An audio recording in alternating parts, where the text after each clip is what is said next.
This bitch is retarded. Sup, dog? I'm very, very, very, very into conspiracy theories. They're either fun or they're truthful.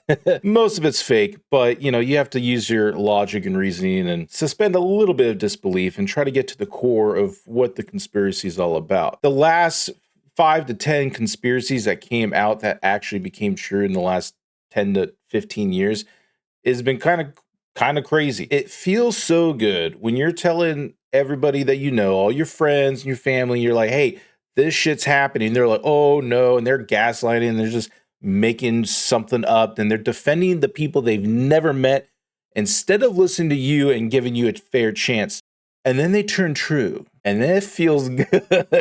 It feels good to be right. And that's what I like about conspiracies. And that comes to this mixtape review. So I don't know what the hell this game is about, or do I even care? No, but why am I talking about? Because I did see it on Steam when I'm looking for, the little special deals that they got, 50% off of some indie game that you've never heard of. This game has been trending a little bit because of how dumb it is. We'll get to that ending later. This review that I'm looking at is from IGN. Okay, it's from IGN. They're the same people that decided that Mouse for PI got a low score because it's too much about mice. I'm going to mute it because I think they have like some noir sound and music, and it's copyrighted or whatever.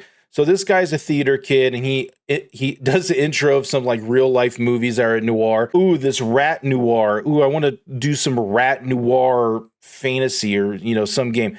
Honestly, the game looks fine. It's a boomer shooter. Like if you fast forward, it's literally Doom, but it's in the form of a old cartoon. But this guy just talks really bad about it and say how it's bad, and there's too many cheese references in a mouse game, which is ridiculous. But, he at the very end, he gave the score a whopping 6 out of 10. There's something for everyone, but not for him. So those are the people that we're talking about, okay? The reviews are the best part because this is just like the real people who actually play the game, or, the real gamers, right? The first one, bro definitely needs a glass of water to wash down his water. Why did Mario jump on so many turtles? He's a plumber. Rescuing princesses isn't his job. They're just making fun of the reviewer. Why won't anyone think of the cartoon cops? IGN 2026. Yeah, because one of those critique is that you shoot cop mice, and you are supposed to be a detective. So why are you shooting cop mice if you're part of the force or something? But I'm like, dude, you're a mouse. Maybe they went rogue. I don't know. It doesn't fucking matter. But apparently this guy really cares about it, so he gave it a low score. This is the kind of guy who thinks mayonnaise is too spicy. And you know what? I kind of believe that, because when you look in the very beginning, he's got a Blue Sky social. It's like, bruh, Blue Sky, if anybody doesn't know, and I'm sure most of you guys know, is basically Twitter but for soy boys, and that's a really, really bad stereotype. You could understand what I'm talking about. Yeah, but regardless, if his review was good, I don't care if he was from Blue Sky or not, but clearly it's bad because it's 6 out of 10. And it's, all the comments are reflecting it. The game's fine. People bought the game. People love the game. Doesn't matter. But what I'm saying, that this game that you see with the cartoon mice, and you're fighting different versions of rats and mice, this looks like a reskinned Doom, right? It's a game. Like, you understand what's going on. So it's FPS, okay? So now that you know that, mixtape review, let me fast forward right here mid, because this is what's ridiculous, okay? This game, I'm just going to cut to the chase and go to the very end. 10 out of 10 masterpiece, okay? This is supposed to be a masterpiece. So if it's just that high in regard, it must be really, really good, right? And I'm not going to put the sound on this one because there's a lot of copyrighted music, but look at that. This is the 3 characters. They all have the stank face, the resting bitch face. They all look conniving. They're like, oh, remember the 90s where you had teenage angst? No, my 90s never looked like this piece of shit. You're playing a game. The characters look like they're running at 12 frames per second. It doesn't look appealing. It looks dumb. And then this is the guy, Simon Cardy, senior editor. He's like, oh man, the game's so good. But, the TLDR, he's not from America in LA or, California. He's from, he's from the UK. Okay. He's from the UK. He's not from United States, California, about like, oh, I'm on the streets in my skateboard and stuff. But I guess he's just watching American media and was like, oh, this reminds me of American media. And I got to tell you, dog, I live American media. I live in America. I live in California. It looks like it, but it's soulless, okay? If you actually want to know the real California, you're going to cry. You're going to cry, dude, all right? But this is the game. Does this look appealing for a video game? Maybe like a low-budget movie is straight to, I was about to be a boomer and say straight to VHS or DVD, straight to Netflix. How about that? Regardless, this is the game. You walk around, you talk to your friends, you listen to this fat fuck, and he's like, oh, look at me, I'm with my friends, and oh, the humor's good. Look at this. Look at this. Again, these are the characters. They're all resting bitch face characters. I don't want to play this game. This game does not look cool at all. This game looks lame. It looks lame for lame people. If you're lame and you're retarded, go play the stupid ass game. And I mean, you're not looking at like engagement, right? You're not seeing like a shooting, platforming, a mystery. It's just, oh my God, and look at this. It's like, oh, you really like bullshit? Oh, everyone's so depressed. Oh, I'm in a depressing game. Bright colors, but I'm depressed. No, this is stupid. This is stupid. It's lame. There's a little bit right there. You could jump over a car. Remember Tony Hawk's Skater, right? Remember Skate? Remember what's that game with the bicycle, Descenders? Remember those cool games? But no, you jump over cars and you do a flip trick and a grab trick. And it's like, okay, let's just, oh, wow, I get to do that. And then back to the story, because this is the main game. The main game is, how can I be with these characters and just interact and talk? And look at this. Ooh, remember this? Okay, I'm sorry. You saw Jackass and you took everything cool about Jackass and made it stupid, okay? Like when I see a shopping cart, I think of Jackass, right? I think of Johnny Knoxville, Steve-O, Wee Man doing some cool things. That's a little more close to California and just doing, crazy stuff in the United States of America. But here's Secret Handshake, input a code. No, that is not, no, what are you doing, dog? Anyways, this guy really thinks it's cool. This fat guy, he's probably just your Discord and Reddit moderator, and he's like doing some references from another game that he likes that looks super dumb and lame. And so, yeah, here's the movie story, because remember the 90s when you rented movies and now this guy's drunk apparently or something? It doesn't look like a game. This looks like a fever dream. And then, oh, wow, you like that? You want to see ugly faces? Yeah, let's go back to that ugly ass face. Isn't that appealing? Don't you want to play this video game? This looks great, doesn't it? No, this looks stupid. Why am I looking at some dude's face? Oh, and then you get to fly and be whimsical like Harry Potter. And this guy, remember, 10 out of 10. He gave it a masterpiece. I don't know what he's smoking. He's smoking some crack, dog. Remember, again, 10 out of 10, masterpiece. This guy thinks it's the bee's knees. Better than any other game. You might think the video's over, but no. From 9:31 all the way to 16:45, this guy is just talking shit. He's with the social review director and he's like, oh, you gave this a 10. Why'd you give this a 10? And he's like, oh, I'm so lame. I had no friends and this game gave me friends. And oh my God, blah, blah, blah.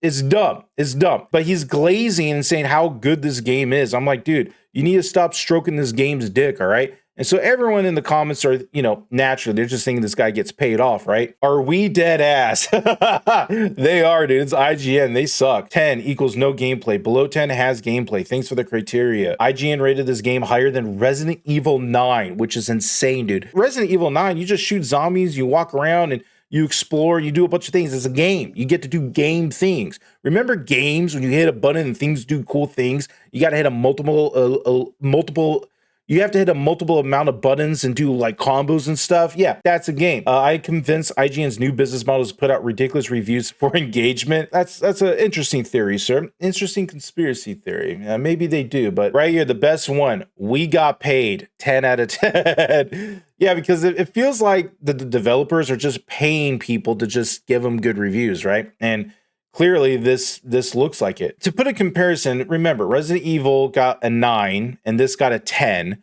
But then, recently, Crimson Desert Review, they gave it a 6 and said it was okay. This got a 6, this got a 10. These two fat fucks said, yeah, a 10's good. Yeah, bullshit, right? So go on Steam, right? And this is the Steam page. We're going to mute it because, again, copyrights music and whatever. But this is the game that they are selling. This is the first video of the first whatever of Mixtape, right? And you're like, oh, cool. There's like some characters and some real life people. And okay, where's the game? There's 3 people moving very slow. Within 33 seconds of their trailer to say, buy my game, this is what they're going for. It's like a pseudo weird movie about nostalgia 90s, and none of this looks these look like all tropes, like, oh yeah, remember TPing the house? I don't think the person who made this game ever TP'd any house. And then, ooh, cops are scary, let's go and do the safe version of Jackass so nobody gets hurt driving. Oh, remember, cops are scary. Oh, stay still, everybody, we don't get arrested for the crimes that what crimes are they doing? All I saw was maybe one TP and a shopping cart. That's it. So unless, oh, well, that's a crime. They just destroyed that car. Okay, maybe it's deserved that they should be arrested. And now they're in the desert. How did they get to the desert and feeling like they're not going to die? And there's a dinosaur involved. Does this make you want to play the game? No, I have to ask more questions. Like, what's happening? Smashing Pumpkins or playing baseball? Iggy Pop? Ugh. Yeah, sure. More bands I don't care about. Yeah, Lush, The Cure. Ugh. Okay, we get the point. And many more bands pay us money so you can listen to songs. No, if I actually like the bands, I'm going to pay the band. Okay, I'll pay them for their songs. I'll pay for their service. I'll go buy a concert ticket. I'm not going to play Mixtape. Okay, this is how they sell you the game. So if you're curious, you can buy it. Second trailer, it's literally more the same. It's just it's like a movie. It's like, do you want to watch a movie, right? And then here's a screenshot, and then, oh yeah, look at those eyes. It's like, it looks gross. And then there's Jackass, but safe version. Don't do anything crazy that Steve-O wouldn't do, okay? It's a dumb game for dumb people. And I looked at Steam charts, and I think like maybe 2,000 people are playing this game. It's not like a high level, it's not like a high player base game at all. This might be a hold Shift W type of game. Just Shift W to get to the new cutscene. And to sell you even more about this game, right, is that on their last night together, 3 friends embark on one final adventure through shopping carts in the mall, play through a mixtape, get it, of memories set to the soundtrack of a generation. Okay, ChatGPT, what generation? You mean the 90s? I listened to NWA in the 90s, okay? I actually lived in the 90s, dude. So, you know, this thing is so stupid, dude. It's so stupid. It's lame for lame people. IGN, 10 out of 10. DualShockers, 10 out of 10. Indie Informer, 10 out of 10. GG Magazine, 10 out of 10. Gaming Trend, 10 out of 10. All these people are full of shit. Never believe these people. Never believe these people. These people are liars. That's when it comes back to the conspiracy theory. Why is everyone giving this game 10 out of 10? It doesn't even look like a game. It looks like something that was pitched to Netflix, and even Netflix said, we don't want this shit. Are they getting paid? Who's involved? What's happening? Is this a money laundering scheme like Steven Seagal? Is this like a Steven Seagal thing where you just make a shitty movie and then that money gets laundered to like the Russians, but you pay for a shitty game and that game gets funneled to Nintendo? Like, what's going on? Well, I can tell you what's going on because I follow a lot of streamers, and one of the streamers I follow is Asmongold. This video is kind of wild because, like, look at this. Did you know screenings of the movie game Mixtape are set for a theatrical release? You know, as modern indie games by billionaire Nepo babies do. And I'm like, what is this video? Apparently, the person who was involved with the game was the daughter of one of the richest guys in the world, Larry Ellison. Like, I didn't even know this was true, but, like, apparently it's a literal industry plan. And so all of these different studios giving it super high reviews. Little indie game, it has more licensed music than your $100 million Hollywood film, but totally normal for an indie studio to pay for these songs. They all do it. Top 10 richest people. What does it say right here? Yeah, it's a lot of money. He got a whole ass lot of money. Yeah, there it is right there. The plot thickens. Larry Ellison is the Oracle co-founder. He's worth a lot of money. And then you kind of put 2 to 2 together. You're like, okay, game, relative of Larry Ellison, everyone's giving it a 10 out of 10 for some strange reason. You kind of put 2 to 2 together and be like, this is fake. It's been fake. It's always been fake. Published by the daughter of the 5th richest man in the world. I could just listen to this. Government funding, fully licensed soundtrack despite being, quote, indie. Perfect scores, expensive gift sets sent to content creators. Mixtape is an industry plant and you can't convince me otherwise. See, I don't know who these games are, but man, he provided these nuts for us, dude. Published by the daughter of the 5th richest man in the world. So basically, Daddy, can I get like $1 million to make this shitty game? Yes, daughter, have $1 billion. And I'll pay IGN to give you a 10 out of 10. And it's like, bruh, like, it's the world that we live in is goofy as fuck. But conspiracy, most games that are out are influenced by not other people, but other companies from industries you've never even heard of. Even if you don't even know who this guy is, Larry, it could be Larry the Cable Guy, right? But he owns Oracle. Oracle has, I don't even think has anything to do with gaming. He's earning money from that business and funneling it to his daughter and say, yo, go spread the world with shitty ideas. And you know what? She does. And it's for our benefit for the content. But when someone comes to you and says, oh, why do you hate the game? Is it because a lady made it? Or, oh, is it because of whatever bullshit reason they're going to give you? Tell them stop it. Get some help, okay? Tell them that, because you know I'm not gonna buy the shitty game. Like, it's garbage, and it's always going to be garbage. You know, are they going to make a profit out of this? And sometimes they don't even make profit. The profit is going into your head. It's like a meme for you to normalize it. I mean, they do that with advertising. And every time you like watch TV or a stream or whatever ad, are you really going to buy Doritos? No. If you see it over and over and over and over and over again, the next time you see Doritos, you might say, you know what? I'm going to give it a try. And that's where they got you. So in conclusion, am I ever going to play this game? No, I'm not going to play this game. This game looks atrocious. It looks ugly. It's not even a game. I don't even know what to call it. It's a psyop. It's a psyop to make you think this is normal, that this is even considered a game. It's dumb. Again, I do love conspiracies. So if there's going to be billionaire conglomerates infiltrating video game space to psyop the new youth into being lame and retarded, that's a fun conspiracy theory to talk about. I think this game is a chapter in that huge book. You be the judge. I might play it for content, to be honest, because this game looks really, really dumb. I don't like wasting my time. I hate playing games that aren't fun. If I'm going to be playing a game, it needs to give me that kick. It needs to give me that high octane dopamine rush. And this game doesn't look at here. Let me go down. Does that look fun? No. Don't forget to like and subscribe to Degenerate Joe Sir, where I talk about shit and I act like an old fucking man. It doesn't fucking matter. I'm here trying to hustle, trying to figure out what's going on in the world. And, you know, maybe I'll do some more conspiracy theory, fucking nutcases, news, slop, whatever. But until then, I'll catch you in some games, and I'll see you on the next one. Bye.